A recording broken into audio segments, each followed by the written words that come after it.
दूसरा पार्ट है विधि की उपधारणा। अब हम आपको बताने जा रहे हैं उपधारणा का दूसरा प्रकार, विधि की उपधारणा। विधि की उपधारणा खंडनीय उपधारणा, अखंडनीय उपधारणा। खंडनीय मतलब समाप्त हो जाने वाली, अखंडनीय मतलब जो समाप्त नहीं की जा सकती, जिसका कोई तोड़ ही नहीं है। क्या नहीं है? जिसका कोई तोड़ ही नहीं है। न्यायालय किसी विधि के उपबंध के अनुसार मानने के लिए बाध्य है, ऐसी उपधारणाएं। ऐसी उपधारणाओं के बारे में इसमें क्या है? प्राकृतिक उपधारणा में मानने को बाध्य नहीं है, लेकिन इसमें क्या है? मानने को बाध्य है। ऐसी उपधारणाओं के बारे में जो न्यायालय किसी विधि के उपबंध के अनुसार मानने के लिए बाध्य है, ऐसी उपधारणाओं के बारे में न्यायालय को कोई विवेक अधिकार नहीं होता, उपधारणा करने के लिए बाध्य होता है। उपधारणा करने के लिए बाध्य होता है। विधि की कानूनी उपधारणा या उपधारणा कर सकेगा जहां कहीं इस अधिनियम द्वारा यह निर्दिष्ट है कि न्यायालय किसी तथ्य की उपधारणा करेगा, वहां न्यायालय ऐसे तथ्य को साबित मानेगा यदि और जब तक ना साबित ना कर दिया जाए, जब तक उस चीज को ना साबित कर दिया जाए, जब तक उसको क्या मानेगा? साबित मानेगा।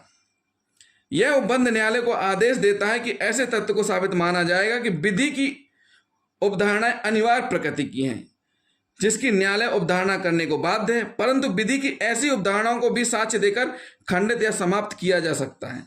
अतः उसे विधि की खंडनीय उपधारणा भी कहा जाता है। जब अपेक्षित तथ्य अविवचनों में होते हैं, अविवचनों मतलब प्ली में यह साबित हो जाते हैं, तो न्यायालय उनसे समुचित उपधारणा करने को बाध्य है। तथ्य की उपधारणा के समान न्यायालय को इस विषय में अनुमान लगाने का विकल्प प्राप्त नहीं है।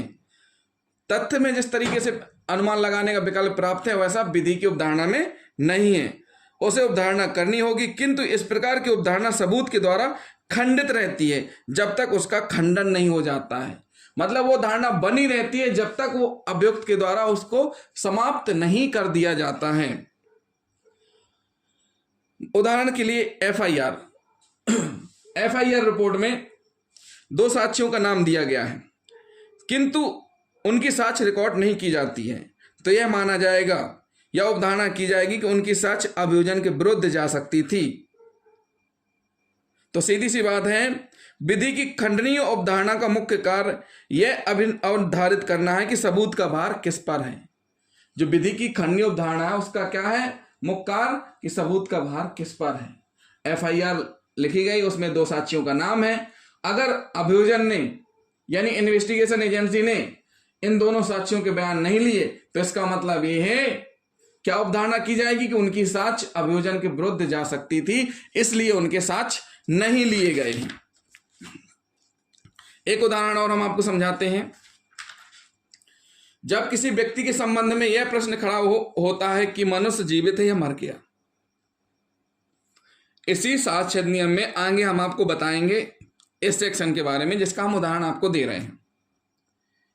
किसी व्यक्ति के संबंध में यह प्रश्न उठ खड़ा होता है कि कोई मनुष्य जीवित है या मर गया, और यह साबित कर दिया जाता है कि संबंधित व्यक्ति के बारे में 7 वर्षों से उन लोगों द्वारा कुछ भी नहीं सुना गया, जीवित रहने पर जिनके द्वारा स्वाभाविक रूप से सुना देखा जाता था।